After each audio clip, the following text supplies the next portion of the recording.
Hello, YouTube. We're back with another week of hot takes. As you can see, the Twitch chat is behaving very, very well. And let's begin. The first hot take of the week is every single support is annoying. Disagree. Every single hero in the game has probably an annoying ability to deal with. Maybe some supports have a few more than others, but honestly, nah, not every single one. I disagree. I don't think this is that hot. This is sorry, I think it's a cold take. Or no, wait, am I saying this wrong? It is a hot take because they say every single support is annoying. I'm kind of stupid.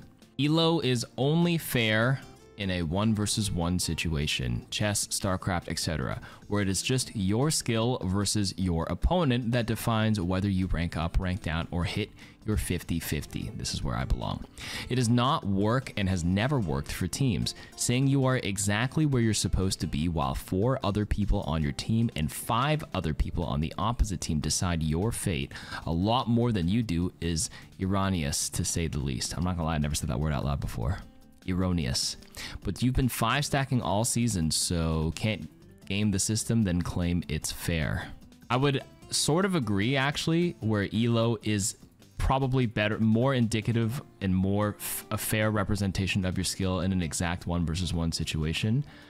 But Elo, in my understanding, in its current system where it's based on only wins and losses, is fine because you can have an input into your game. It may not be as meaningful, right? In a 1 versus 1, you can literally, you're going by wins and losses, right? And the strength of your opponents. And then in a team setting, it's Elo, but averaged out for all your people. So it works. Now, some other people may argue that if I play really well and I go 45-2, but I still lose the game, should I be rewarded for my performance, right? Performance in the game. That used to be in the game.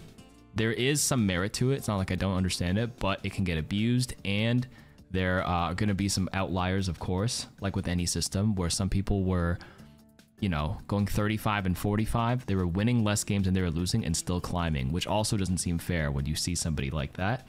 Number 2, how do you calculate what's high performance in a game like this, where there's so many variables, so many factors, right? Just because you're damage boosting more and Mercy doesn't show up on the scoreboard, right? How can you quantify a meaningful kill in the last moment, like a clutch factor, a clutch point? There's too many variables to calculate what's meaningful. If I speed somebody up as Lucio, does that show up on the stat sheet? No. So at the end of the day, a win-loss system, it's not perfect, but I don't think it's unfair. And Elo is a short term for, you know, a shorthand for the current matchmaking system. Okay, next hot take. Instead of a competitive open queue, we should get a seasonal change. 1 season Mystery Heroes comp next season for open queue.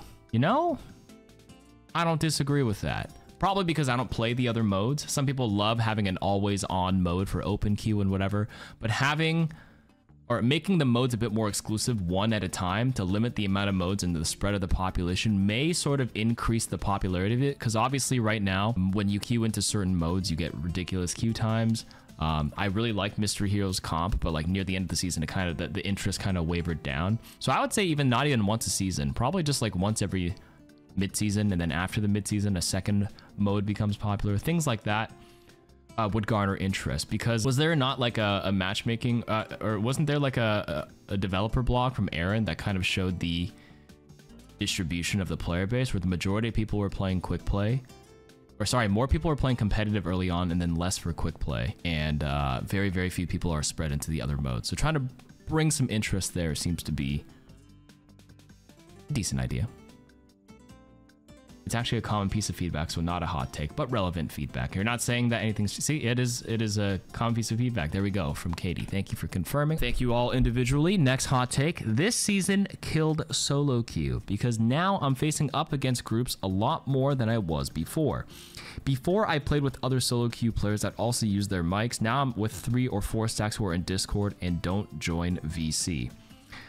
Okay, so here's an argument for stacking, chat. You may not really like this.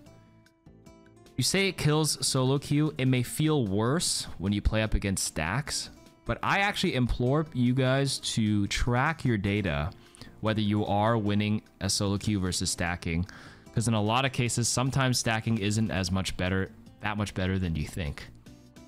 In a lot of cases. We just had somebody in our community, Umari, and some other people, shout outs to them, crunch some numbers and track my win rates on solo, duo, 3-stack, 4-stack, 5-stack. They're not like incredibly egregious in one end or the other. It's not like the 5-stack is supposed to win everything. And you're not, well, I mean, it's not easy to track it. Obviously, I streamed it, so it's easy to just look at the VOD and stuff. But, you know, you can start somewhere. Maybe like after, if there's a mid-season patch, start tracking from there. Just check your starting rank and just plug it into a spreadsheet. Or unless I'm misreading this is more of an argument against people not in VC. Well, if you do get a stack on your team, then yeah, sometimes they'll be in Discord and not be in VC. But I think a lot of people aren't in VC anyways, in a lot of cases. So, I mean, even before this season, before stacking, a lot of people never joined voice chat anyways. You're just relying on pings. I feel like that's a separate issue from stacking. Although, obviously, if you do get a stack, they might be calming without your knowledge. But at least they're calming. Okay, hot take. Moira's attack is not a lock-on. It's a beam, and I'll say it again. This is true, by the way. This is not a hot take. Moira's attack is not technically a lock-on. It just has a very, very forgiving hitbox. It's like 0.7 meters. So as long as your crosshair is 0.7 meters away from the enemy, it will attach and do damage. It's just very forgiving. It's not a lock-on. Next, the devs admit that the distribution of player elo doesn't make sense, which is why they did the rank reset. Did they admit this? I wouldn't say it doesn't make sense, but there are just clearly some outliers, sure. The system is pushing some people too high or too low. Why can't some people accept the fact that the system is bad? They mess up in every other aspect. Why do they believe they made a perfect MMR system? Okay, I'm not gonna be all like, you know, defend Blizzard in every direction, but I don't think they've ever admitted that, A, and B, I don't think they've ever claimed they made a perfect MMR system, and C, I agree the system did have a few issues earlier on where they were some clear outliers. Too many people put into GM1, and some people having that Bronze 5 bug early in Overwatch 2, probably October, November, December. Why can't some people accept the system is bad? I do think a lot of people thought the system wasn't great and was bad. I mean, we saw SK's video feedback on the ranked system, which is why they ended up rehauling and getting rid of the update cards. There's plenty of feedback that it wasn't great. I would say no system is perfect, but I would give them credit that they're trying. Every system is going to have their iterations. A lot of times it'll be people being frustrated and losing games and blaming the system instead of looking at their own gameplay. Not saying everybody. There will be some clear bugs in some cases, but it's nowhere near perfect, but it's still iterating. So if you have more meaningful feedback, you can leave that, and I'm sure they'll take it into consideration. Not say that if they see the feedback, it's like, yes, we're going to do that exactly, but consistent feedback saying they didn't like the 5 wins, 15 losses card did move the needle a bit, right? Next hot take. The projectile size and or hitboxes should be subtly changed based on skill level. What? The lower the rank, the bigger projectile size.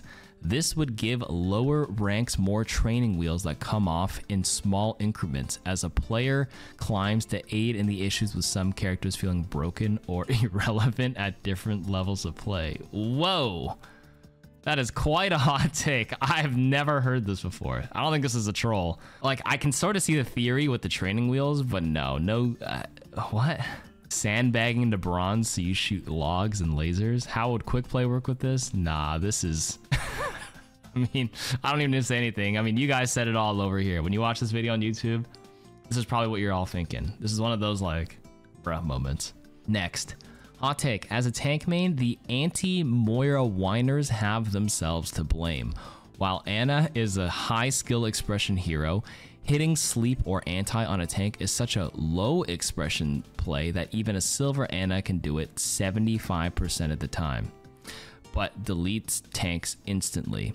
Now, the anti-Moira whiners get to feel what it's like to hear baiting support cooldowns is value when Moira fades away. What? I see you see, this is from Discord, and there's 3 question marks reactions right there. I'm confused. What did I read? What are anti-Moira? I'm confused. Is anybody else confused? Okay, now first of all, a silver Ana sleeping somebody 75% of the time, where? I do not believe a single person here has over 75% sleep dart accuracy, especially in silver. That is crazy if you have a 75% rate. Anybody watching this video, if you're in the game right now, literally, I'm watching this on the side, open up your Ana stats and tell me your sleep dart accuracy. averaged out. And then what did you say? But it deletes tanks instantly. I mean, a sleep dart right now is not even, it's annoying, but it's certainly not as powerful as it once was on a tank by itself, because tanks, everybody got bigger HP pools, including all the tanks. So sleep isn't as punishing as it used to be. The timer is 3.5 seconds now. It's changed quite a bit. Who has it on the side? 31%, 34%, 35%. That sounds about right. Most people are around the mid 30%, right? They'll hand you the keys to Blizzard HQ if you're at 75%. There you go. Anyways, I'm not even trying to comprehend what you're trying to go at, but I'm going next. Okay, next. The 3 hot takes. Role passives are Blizzard's way of being lazy and not fix hero balance.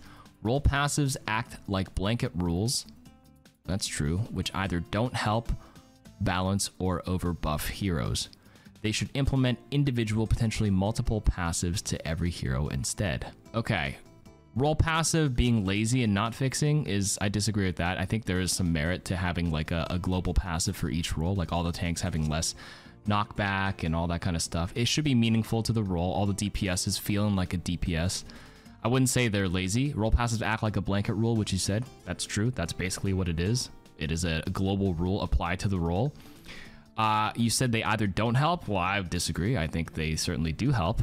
And they don't help or don't balance. I disagree. It balances. Some will be a little bit stronger, over buffed, right? Because the passive synergizes a bit more with their kit, and you can tune them individually. Now, I will say your last part where you add individual passives to every hero, you're kind of cooking with that part. I've always agreed with that. I think that's pretty cool with each hero having a unique passive. I mean, each Pokemon has a passive ability, 2 of them, depending on what you can go in with. Now, here's an idea that I've iterated before. What if like the game had like a couple of passive options for each role, and when you queue in or when the game starts, you pick one, like a TFT augment? Because I play a lot of teamfight tactics, so like picking like a global buff. Probably not for ranked. I'm just trying to cook, okay, with some ideas. Maybe in like arcade. Like I never played Paladins. Does Paladins do that? I didn't even know. Next hot take. You said passive healing shouldn't give ult charge, especially with the global heal passive coming soon. DPS and tanks will get their ults quicker and supports get their ults slower. I'm pretty sure passive healing doesn't give you ult charge right now, by the way. So yeah. The last hot take is Blizzard doesn't know how to balance a team strategy game, so they're making Overwatch 2 a solo shooter game. Healing passives make it more likely for people to play alone instead of playing with their team. What? I will say the 5-second, now that we played the new global healing passive, the 5-second kick in for tanks and DPS, you never really experience it in an active team fight. Some heroes playing alone, like Tracer has always played alone. Now she gets the benefit of hiding around the corner without blinking to a health pack and actually healing up a bit. Anyways, the rest of these hot takes are a little too much for me. I don't even want to like try to comprehend what you guys are saying there. Anyways, next. Hot take, skin recolors in the shop would be a good thing if monetization wasn't garbage as a whole. They provide a way to re-release skins without making the old ones less special. For example, Pink Mercy will probably never come back, but they could do a Yellow Mercy or something to compromise. I feel like some of the skin recolors are priced a little too high if they're the same model and you just tweak some colors, but that's subjective. I think most people always agree cheaper things or more inexpensive things equals good. But some of the recolors are a little insane for the pricing. I do like some of the recolors over the originals, for sure. Maybe a big Yellow Mercy? Yeah, that could work. They would just have to tone down the pricing. That's all. Next. Hot take, Season 9 should remove health packs. What the hell? What are these takes? No. Anyways, people need... Next hot take. Oh, 230 upvotes. Wow, look at this. People need to stop pretending that any implementation of loot boxes now would be anywhere near as generous as Overwatch 1. True.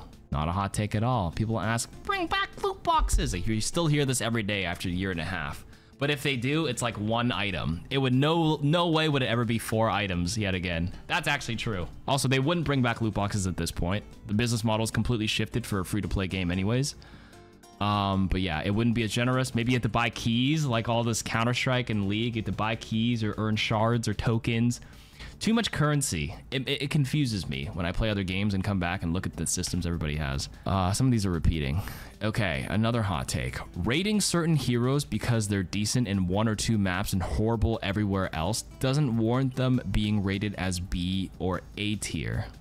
You need to do an average and mention in an extra note that they can be okay in other maps, but boosting them artificially is just misinfo. True, true. I've been taking more into consideration. This is for a tier list stuff, right? Like some heroes will be better on other maps. Whenever I mention Sigma, I do recall, like, I'll be like, if you play Sig on Circuit, it's like S tier. But like Sigma on, you know, Havana, Junkertown, also still very good. You know, A tier. But if you just pick them in every single map every single time, then you average it out.